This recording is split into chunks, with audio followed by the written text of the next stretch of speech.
വിമാനത്താവളങ്ങളിൽ ഇനി മുതൽ ചായക്കും കാപ്പിക്കും സ്നാക്സിനും സാധാരണ വില മാത്രം. KPCC സെക്രട്ടറി അഡ്വക്കേറ്റ് ഷാജി കോടങ്ങത്തിന്റെ പരാതിയിൽ പ്രധാനമന്ത്രി നരേന്ദ്രമോദി നേരിട്ടതോടെ രാജ്യത്തെ എല്ലാ വിമാനത്താവളങ്ങളിലും അമിത വില ഈടാക്കുന്നത് നിർത്തി. ഇതോടെ ഷാജി കോടങ്ങത്തിന്റെ ഒറ്റ പോരാട്ടം ചരിത്രം. 2019 മാർച്ചിലാണ് പോരാട്ടം തുടങ്ങിയത്. ഡൽഹിയിലേക്കുള്ള യാത്രയ്ക്കായി നെടുമ്പാശ്ശേരി വിമാനത്താവളത്തിൽ എത്തിയതായിരുന്നു അഡ്വക്കേറ്റ് ഷാജി കോടങ്ങത്ത്. ഇന്ന് മുഷിന്റെ ചായ വിളിച്ചു ബിൽ വന്നപ്പോൾ 150 രൂപ. മറ്റ് സ്റ്റാളിലും വിലമാറ്റമില്ല. കട്ടൻ ചായക്ക് വില കുറവ് 100 രൂപ. ചെറിയ കപ്പിൽ ചൂടുള്ള ടീ ബാഗാണ് അതിനാണ് വില. വർഷങ്ങളായി ഇന്ത്യക്കാരും വിദേശികളെല്ലാം VIP ചായ കുടിച്ചു പോകുന്നു. ഈ പകൽക്കൊള്ളയ്ക്ക് അത് വെക്കണമെന്നത് നിശ്ചയപ്പെടുത്താൻ വിമാനത്തിൽ കയറി. പിന്നീട് പ്രധാനമന്ത്രി നരേന്ദ്രമോദി പരാതി അയച്ചു. വ്യോമയാന മന്ത്രാലയത്തിന് പരാതി നൽകി. ഈ വിഷയത്തിൽ സുപ്രീം കോടതി വരെ പോയി. കേന്ദ്ര സർക്കാരാണ് തീരുമാനം എടുക്കേണ്ടതെന്ന് കോടതി പറഞ്ഞു. 2000 മുമ്പ് എയർപോർട്ട് അതോറിറ്റി എല്ലാ വിമാനത്താവളങ്ങളിലേക്കും നിർദ്ദേശം നൽകി. എല്ലാത്തിനും വില കുറച്ചു. ചായ 15 രൂപ, കാപ്പി 20, സ്നാക്സ് 15. നെടുമ്പാശ്ശേരിയിൽ വില ക്രമീകരിച്ചെന്ന് സിയാൽ വ്യക്തമാക്കി. വെബ്സൈറ്റിലൂടെയും യൂട്യൂബ് വഴിയും ഷാജിക്ക് രാജ്യത്തിന്റെ വിവിധ ഭാഗങ്ങളിൽ നിന്ന് അഭിനന്ദന പ്രവാഹം. വിമാനത്താവളത്തിലെ 100 രൂപ ചായക്ക് വെറും 15 രൂപയാക്കിയതിന് പിന്നിൽ പ്രവർത്തിച്ചത് ഒരു തൃശ്ശൂരുകാരനാണ്. പൊതുപ്രവർത്തകനായ ഷാജി കോടങ്ങത്ത് പ്രധാനമന്ത്രിക്ക് നൽകിയ പരാതിയെ തുടർന്നാണ് വില കുറയ്ക്കാൻ എയർപോർട്ട് അതോറിറ്റിക്ക് നിർദ്ദേശമെത്തിയത്. ഇതിന് തയ്യാറായില്ല എങ്കിൽ സുപ്രീം കോടതിയെ സമീപിക്കാനാണ് ഷാജിയുടെ തീരുമാനം.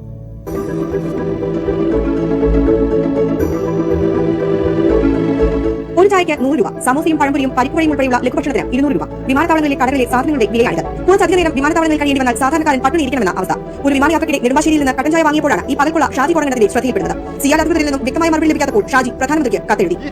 ഇവിടെ കൊടുക്കുന്ന സംഖ്യയേക്കാൾ ഒരു 100 രൂപയ്ക്ക് ഇത് കൊടുക്കുകയാണെങ്കിൽ ഒരു സംശയമില്ല, ഹെൽത്തുകാർ വരും, പോലീസ് വരും, കേസെടുക്കും. എന്തുകൊണ്ട് ഇതേ ചായ എയർപോർട്ടിൽ 200 രൂപ കൊടുക്കുമ്പോൾ നടപടിയെടുക്കാത്തത്? വിമാനത്താവളങ്ങളിൽ എയർപോർട്ടിനുള്ളിൽ 150 രൂപയും 200 രൂപയും 300 രൂപയ്ക്കും ചായയും കാപ്പിയും കൊടുക്കുന്ന റെസ്റ്റോറന്റുകൾ മാത്രം നടത്തുന്നത് ശരിയല്ല. വിഷയത്തിൽ പ്രധാനമന്ത്രി ഇടപെട്ടു. വിമാനത്താവളങ്ങളിൽ 15 രൂപയ്ക്ക് ചായയും 20 രൂപയ്ക്ക് കാപ്പിയും 15 രൂപയ്ക്ക് പഴംപൊരിയും ഉഴുന്നുവടിയും പരിപ്പുവടിയും ഉൾപ്പെടെയുള്ള ലഘുഭക്ഷണം നൽകാൻ എയർപോർട്ട് അതോറിറ്റിക്ക് നിർദ്ദേശമെത്തി. വളരെ അത്ഭുതപ്പെടുത്തി. ഇന്ത്യൻ പ്രധാനമന്ത്രിയുടെ ഓഫീസിൽ നിന്ന് വെറും ഒരു 15 രൂപയുടെ ചായയും 20 രൂപയുടെ കാപ്പിയും 15 രൂപയുടെ സ്നാക്സ് കിട്ടാൻ വേണ്ടി ഒരു സാധാരണക്കാരനായ ഒരു പൊതുപ്രവർത്തകർ പരാതി അയച്ചപ്പോൾ അവിടെ എനിക്ക് മറുപടി വന്നു. ആ മറുപടിയിൽ വന്നത് എത്രയും പെട്ടെന്ന് ഇതിന് നടപടിയെടുക്കും, ഇതിന്റെ കാര്യങ്ങൾ ചെയ്യുമെന്ന്. നിരക്ക് കുറയ്ക്കാൻ എയർപോർട്ട് അതോറിറ്റി തയ്യാറായില്ലെങ്കിൽ സുപ്രീം കോടതിയെ സമീപിക്കാനാണ് ഷാജിയുടെ തീരുമാനം. 10 വർഷത്തിലേറെയായി തൃശൂരിലെ പൊതുപ്രവർത്തന രംഗത്തെ സാന്നിധ്യമായ ഷാജി കോടങ്ങത്ത് മണ്ണുത്തി ദേശീയപാത വികസനം സാധ്യമാക്കാൻ സജീവമായി രംഗത്തുണ്ട്.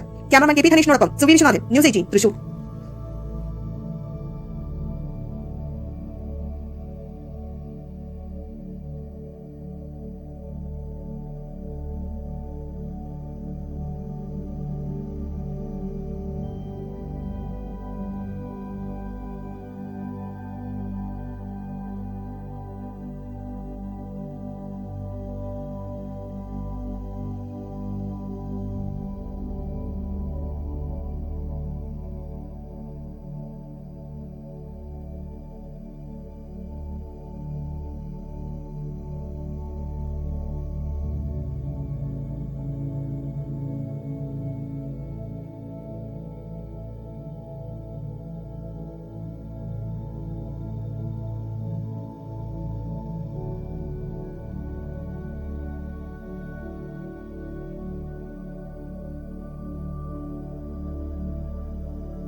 എയർപോർട്ടിനുള്ളിൽ ചായക്ക് വില പറഞ്ഞു പറഞ്ഞത് ദിവസപ്പെട്ടെ വെള്ളത്തിന് വില കൊടുക്കുന്നില്ല.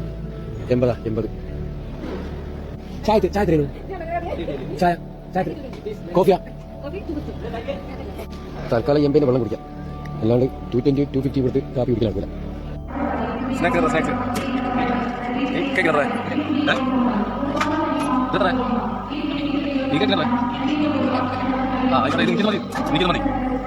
ഇതെത്ര 180 രൂപ സ്നാക്സ്, അതായത് ഈ കേക്ക്. ചായക്ക് 280 രൂപ. കൊച്ചിൻ എയർപോർട്ടിൽ ചായക്ക് പൈസ പറഞ്ഞ് സ്നാക്സ് പൈസ കൊടുത്തിട്ട് നടക്കണ്ട. ചായക്ക് 280 രൂപ. ചായക്ക് 280 രൂപ. ഇനി ഏറ്റവും ഒരു സ്നാക്സിന്റെ അത് കിട്ടുന്നത് 180 രൂപ. അത് കയ്യിൽ കാശിച്ചിട്ട് വന്നാൽ ചായ കഴിക്കാൻ സ്നാക്സ് കഴിക്കണം. വിശന്നിട്ട് പാടില്ല, അതുകൊണ്ട് കഴിക്കണം. അറിയിക്കുന്നു പല ന്യൂസും വരുന്നുണ്ട് സ്നാക്സിന് വില പറഞ്ഞ് ചായക്ക് വില പറഞ്ഞാൽ അന്ന് സത്യമില്ല. അതെ 14/1/25 ഡേറ്റ്.